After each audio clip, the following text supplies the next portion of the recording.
Hello and welcome to Insights with Thomas Caldwell on February the 17th, 2022. Tom, there's a lot of anxiety and extremism in the world today. What would you say to that? Well, it's really interesting that we all are observing this.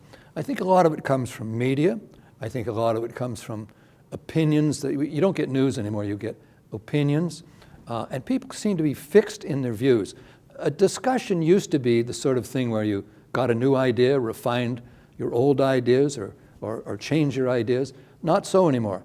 All people want to hear is their opinions coming out of your mouth. So it's a little bit different now. I don't know how we get that back, but I think it is fueled by being over-newsed, opinions on everything. You're not getting news, you're getting analysis. It's not analysis, it's opinions.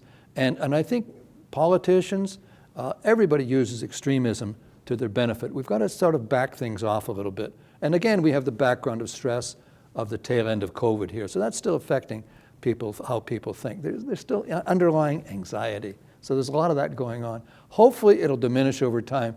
But social media, mainstream media are fueling this, and they've got to someday look at themselves, take an inventory and say, we've got to be a little bit more factual.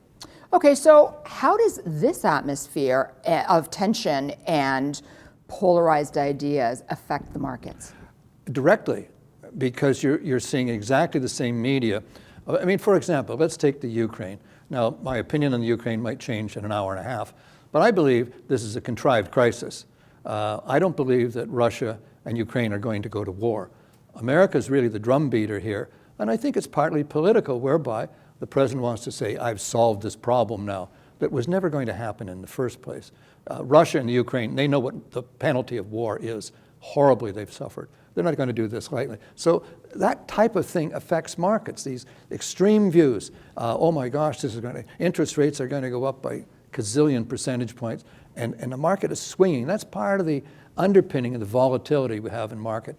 The whole key here is to drop back a tiny bit, disconnect from a lot of the inputs you're getting, question it, question yourself. I've said before, the biggest loss factor in markets is emotional, people's emotions. And that's why, I know I'm talking my position here, it's always good to talk to a professional advisor, to just bounce your ideas. Whether you take their opinions or not, it forces you to articulate an opinion. So quell your emotions before you do anything, whether it be buying a house, buying a stock, or anything. Thank you so much, Tom. Thank you. And thank you all for watching. Bye for now.